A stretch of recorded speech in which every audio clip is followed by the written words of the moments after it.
Ooh, it looks better. Yeah, it is. All right. Maybe it couldn't focus through the dirt. Okay. Well, whatever it is, it looks better. So, if we light a candle in normal room environment, all right, so think of our procedure. I am lighting a candle, so how would I write that? Candle was lit. The candle was lit. And we're going to have an and there, just so you know. This is nice. Yes. Can you move the peroxide, please? Yes. I can't actually light the candle also, so hold on.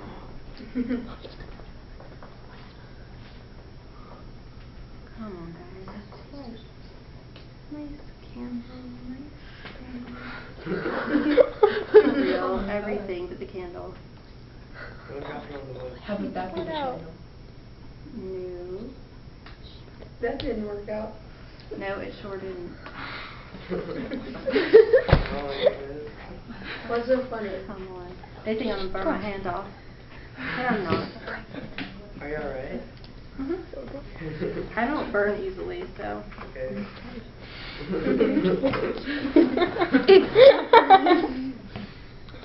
Really? I've been having lab malfunctions today. Today is the day of lab malfunctions. Well, you can see that in the normal room environment, combustion is just fine and dandy. I can throw it. Alright, let's see if we can stand the wick up in this puddle of wax. Maybe we'll try a new candle. Light puddle of wax. I have several candles. Please stay lit. That was hot. Okay. Well, of course, now it's going to burn like the tiniest little. Alright. Anyhow, we have ignition of candle. So the candle was lit, finally. And you can see that it's burning. Once the wick, gets up out of that puddle of wax, it'll go better. Alright. The candle is lit, and when I cover it, moving peroxide. Okay. Then I cover it with the jar, and what will happen? But don't write what will happen in the procedure. So the candle is lit and covered with the jar. That's our procedure. That's the first step? That's the first step. Okay. I only gave you 4 steps. I'm trying to be concise. It fit on one page if I did it that way. Okay, still burning. Does it look like it's getting dimmer? Not yet. Maybe. It was already. So, it was already dim, but it's holding tight. It's holding tight. I'm going to duck in front of it and... Oh, it's very dim now. It's still burning, but it's very dim. And you can't even see it on camera. I think it has gone out at this point. So, here's how you're going to record that on this sheet. So you've got your procedure step, and then down below you have observation. There's going to be one observation for each procedure step. So I'm actually going to write them kind of more side by side. Yours are one under the other. So for procedure step 1, the candle was lit and covered with a jar. What did you observe? Once the candle was lit, what did you observe, Chris? The candle grew dimmer and fire went out. Once the candle grew dim and went out. Now when you're when you're writing a procedure, you just want to say what you did, not why, not how. And when you're writing an observation, you don't want to try to explain it. Okay, so that's why we write a discussion. So this is just what I did, what I saw, felt, tasted, not usually, but you know. So the candle grew dim and went out.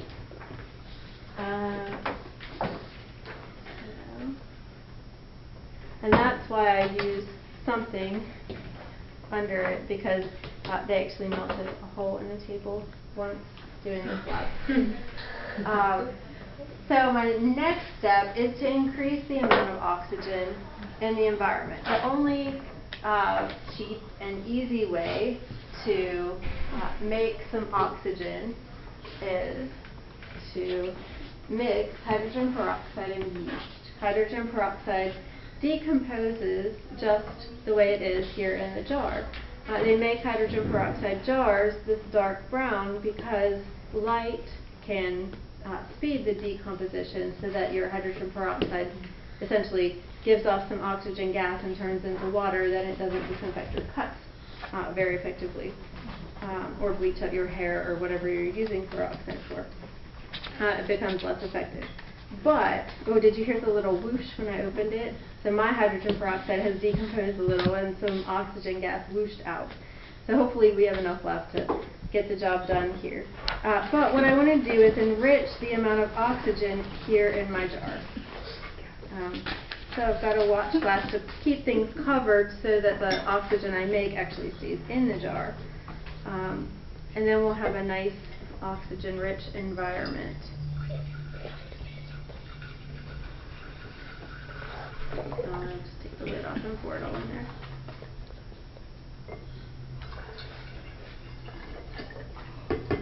Okay. So, now this peroxide will decompose much more quickly when I add yeast. Yeast is a catalyst. It doesn't participate in the reaction. It's alive, obviously, and it can participate in the reaction, but it does cause the reaction to speed up. So, how to do? Let's see. I think I want to float. My hand fits in there pretty well. All right. I'm always a little clumsy about procedure. What is a catalyst? A catalyst is something that speeds up a chemical reaction but doesn't actually participate in a chemical reaction. So the yeast just makes this stuff decompose faster than it would naturally. See if we can get the candle lit again. Yay. Thank you very much. You're welcome. I think these candles are meant to float. I should have tested that one out first.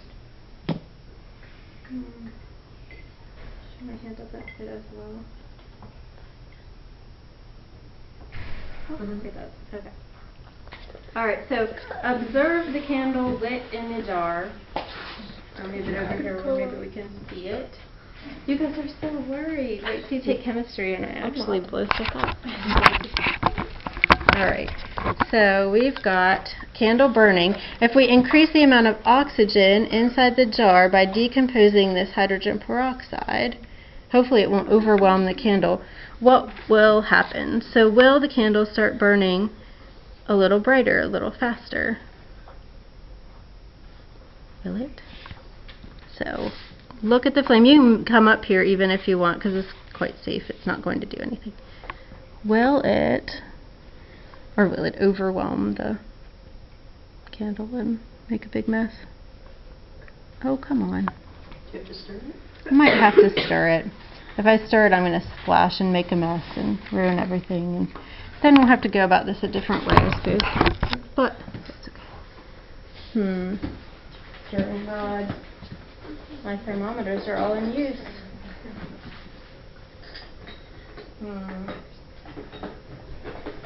Has it sunk and gone out yet while I'm not watching? Oh, good. Good news. Okay.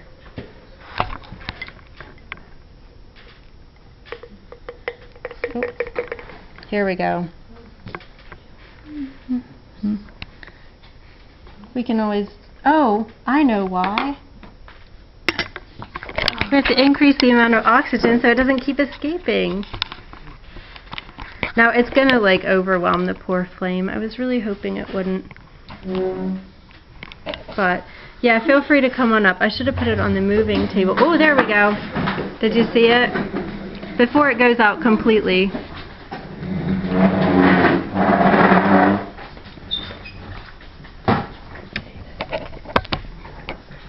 It is bubbling. It's the yeast is it is, and it's producing the oxygen much faster. It's decomposing the peroxide. And It looks like he's not Brad. Oh. All right, it's gonna go Oh, out it's just running because out. I've. That's All right. because the Oh water- wait, I don't want to do that. All right, so now I'm just gonna wreck my candle and show you a few other things. Oh, you burned the. Yeah. All right, so if I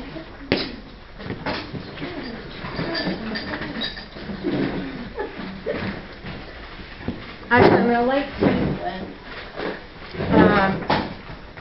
hopefully a match here. When you have lots of oxygen in an environment like that, how do I light this? All right, so now we're just producing some oxygen, and I'm going to try to get my splints lit. So, since there's more oxygen in, I should have written a procedure step before I kept going. Hold the splint up. Hold the splint up. Like, no, put the fire on the bottom side of the, like, stick thing. So the fire will burn up. Okay, so I've got, this one's going to go out, and that's fine. This one, watch what happens when I give it more oxygen. See how it like turns into a raging fireball? Wow. So more oxygen definitely increases the amount of burning. Now see, this one's not even really burning anymore, but watch when it gets extra oxygen. Oh my gosh. That's so cool. It almost think it was melting these, but it's not. But it is. But it's not. It's real. Right, it's just consuming the gas inside those bubbles when you see it go down like that. There's like 10 pounds of each ingredient, this whole thing like a big wall. Well, we'll try that in chemistry, actually next week. But we can only make a certain amount of oxygen or hydrogen from certain experiments in the given time during a class period. But see, it'll just relight and relight, I hope. Because oxygen really makes things burn better than no oxygen. I don't know if I got that on camera very well. I'll actually try to film it better. So splint is nearly out. Splint goes into oxygen. Splint lights right back up. Excess oxygen makes burning way better. So just think if the air were that full of oxygen like the jar is, We'd all be blind. right, it would be just, you know, just a little spark from the shocking yourself when it's dry out and you would suddenly be on fire. It's still glowing. I wonder if it'll, yep, still going. But now it's wet, so out of luck. And yes, it'll smell like burning in here. So, now we haven't done actually any writing or anything useful at all. So I guess we should do that. I'll put my matches away where it's safer.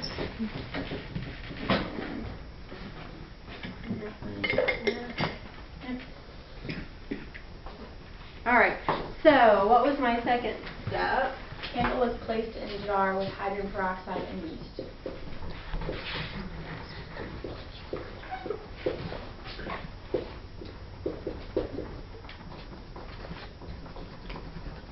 So I totally did that wrong, but that's what I did, so we'll write that.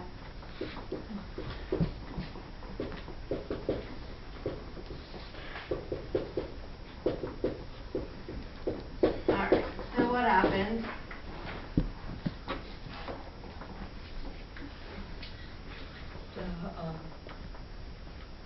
The candle started burning faster. Could you tell? Yes. A little bit.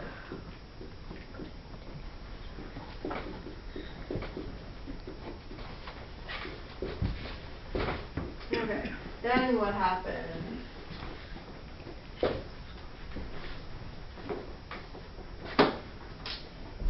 candle went out. Okay. Well, eventually it kind of sunk. We'll go on and talk about the splints now. So, Splint was lit and put in jar. let's go with the jar was covered. Because once I finally covered it, then the oxygen stood in.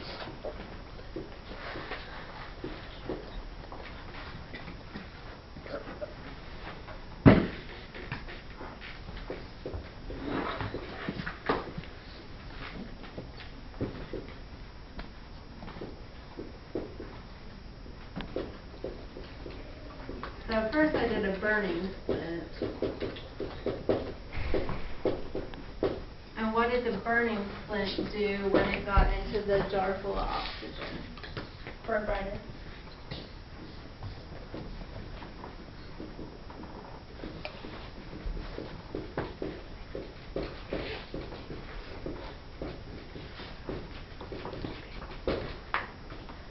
And then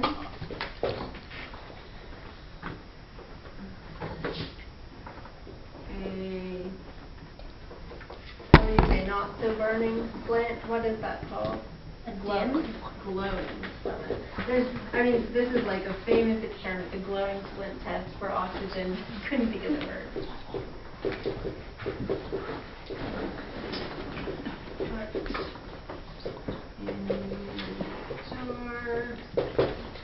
And what did you see for the glowing splint?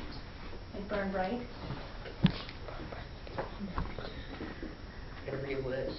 The glowing splint relit and burned brightly. So, I hope for the test you will remember that increasing the amount of oxygen in the air really increases the amount of burning that you can expect.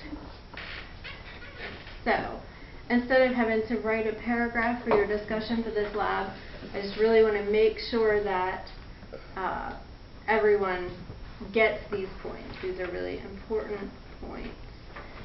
So, first discussion question says, what gas does a candle need to burn? Oxygen. Okay, so number 1 is oxygen. Number 2 says, what gas does a candle produce when it burns?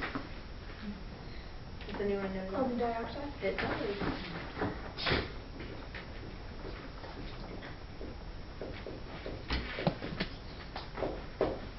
Did something only burn carbon monoxide when it was like fuel or coals or something? Or coals produce ozone?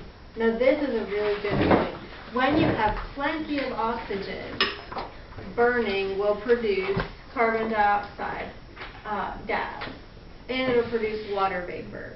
And that's it. But if you don't have enough oxygen in the environment, but something is still burning, like as the candle was under the jar and it was using up its oxygen and it was getting dimmer and dimmer, there came a point when it still had a little bit of oxygen and it was still burning, but it had used up most of its oxygen. It starts to produce some bad byproducts. Not just carbon dioxide, but carbon monoxide and other things. So when there's not enough oxygen, that's when you start to produce other gases like carbon monoxide when you're burning something. So that's why it's really important to make sure that like your fireplace has proper airflow, for example. If you don't have enough oxygen surrounding fire, you can really produce things like carbon monoxide that are quite poisonous to people and pets, and especially birds. So very important to have good airflow around a fire that you want to stand near. But number 2, we're going for carbon dioxide here. But yes, there can definitely be other gases produced, including water vapor, carbon monoxide, and a host of other things depending on what you're burning. Number 3 says, what happened to the concentration of these gases as the candle burned under the jar in step 1? So, what happened to the concentration of the oxygen in the jar as the candle was burning in the closed jar? Joseph? It decreased. Okay, so oxygen decreased.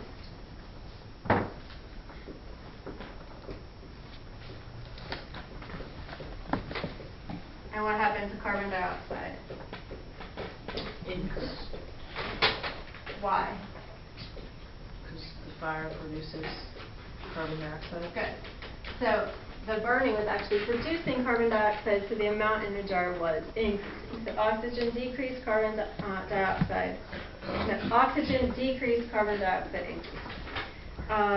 Number 4 says, why did the candle go out in step 1?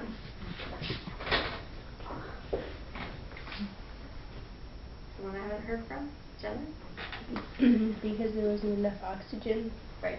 So Things can't burn without oxygen.